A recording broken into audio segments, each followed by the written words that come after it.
পবিত্র ঈদের উৎসবে রেড রোডে সামিল মুখ্যমন্ত্রী মমতা বন্দ্যোপাধ্যায়। মুখ্যমন্ত্রী রেড রোডের ঈদের অনুষ্ঠানে এসে বেশ কিছু বার্তা দিয়েছেন। তিনি বলেন, এসআইআর অনেকের নাম কাটা হয়েছে, আপনাদের জন্য লড়াই জারি থাকবে।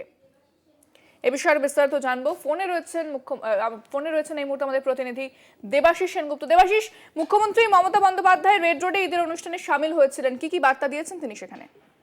দেখো, আজকে ঈদের অনুষ্ঠানে মুখ্যমন্ত্রী সামিল হয়েছিলেন। সেখানে মুখ্যমন্ত্রী ছিলেন অভিষেক বন্দ্যোপাধ্যায় এবং মঞ্চে দাঁড়িয়ে মুখ্যমন্ত্রী সবাইকে ঈদ মোবারক জানান এবং পাশাপাশি তিনি বলেন যে যে এসআইআর এর ফলে বহু মানুষের নাম বাদ দেওয়া হয়েছে, সেই নাম বাদ দিয়েছে এবং সেই জায়গায় দাঁড়িয়ে তিনি সেই লড়াই করেছেন। তিনি দিল্লিতে গিয়েছেন, মহামান্য আদালতে গিয়েছেন এবং এই লড়াই যে তার যে জারি থাকবে, অর্থাৎ কোনো বৈধ ভোটারের নাম যে তিনি কাটতে দেবেন না বা বাদ করতে দেবেন না, এ বিষয়ে কিন্তু স্পষ্ট তিনি আবারও জানিয়েছেন যে এই লড়াই জারি থাকবে এবং তিনি স্পষ্ট জানিয়েছেন যেভাবে অধিকার হরণ করা হচ্ছে, সেই অধিকার কেড়ে নিচ্ছে, সেই মোদিজিকে এই অধিকার কেড়ে নিতে দেবো না।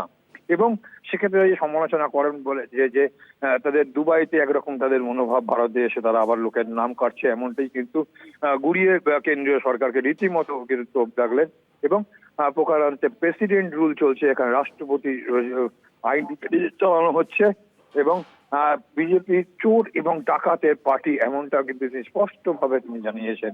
এবং পাশাপাশি যারা বিজেপির কাছ থেকে টাকা নিয়ে কাজ করছে তাদেরকেও কিন্তু গর্দার বলে তিনি আখ্যা করে দিয়েছেন এবং যারা বাংলাকে টার্গেট করছে তারা তাদের যে ভালো হবে না এই বিষয়েও তিনি স্পষ্ট করে দিয়েছেন। এর পাশাপাশি অভিষেক বন্দ্যোপাধ্যায় কিন্তু সকলকে ঈদের শুভেচ্ছা জানিয়েছেন এবং এই পাশাপাশি এই এক মাস ধরে রোজা রেখে রাখার যে কারণ, যে মানুষের যে ইনসানিয়াত তৈরি করা, তার জন্য সবাইকে একসাথে চলতে হবে এবং বাংলার সংস্কৃতি হচ্ছে সবাইকে একসঙ্গে নিয়ে যারা ভাই ভাইয়ের মধ্যে যারা লড়াই লাগানোর চেষ্টা করছে এবং সেক্ষেত্রে তিনি বলেছেন যদি গলাও কেটে দেয় তারাও কিন্তু আলাদা করতে পারবে না। চেষ্টা চালানো হচ্ছে, হিন্দু মুসলমানের লড়াই লাগানোর চেষ্টা হচ্ছে, বাংলায় এটা হবে না। আর সারা দেশ যে বিপদের মধ্যে রয়েছে এবং বাংলায় আমরা সবাই একসাথে চলবো, এই বার্তা কিন্তু সম্প্রীতির বার্তা দিয়েছেন আজকে ঈদের এই মঞ্চ থেকে। রেড রোডে যে মঞ্চ, নমাজের যে মঞ্চ, সেখান থেকে দাঁড়িয়ে কিন্তু মমতা বন্দ্যোপাধ্যায় এবং অভিষেক বন্দ্যোপাধ্যায় সম্প্রীতির বার্তা দিয়েছে, অর্থাৎ বাংলায় যে সংস্কৃতি সবাইকে একসঙ্গে নিয়ে চলায়, সেই বার্তাই কিন্তু আবারও মমতা বন্দ্যোপাধ্যায় দিয়েছেন এবং বাংলায় যে কোনো রকম বিভেদ তৈরি করা যাবে না সে বিষয়ে তিনি স্পষ্ট করেছেন। ইন্দ্রাণী। একেবারে ধন্যবাদ দেবাশিস। কথা বললাম প্রতিনিধি দেবাশিস সেনগুপ্তের সঙ্গে।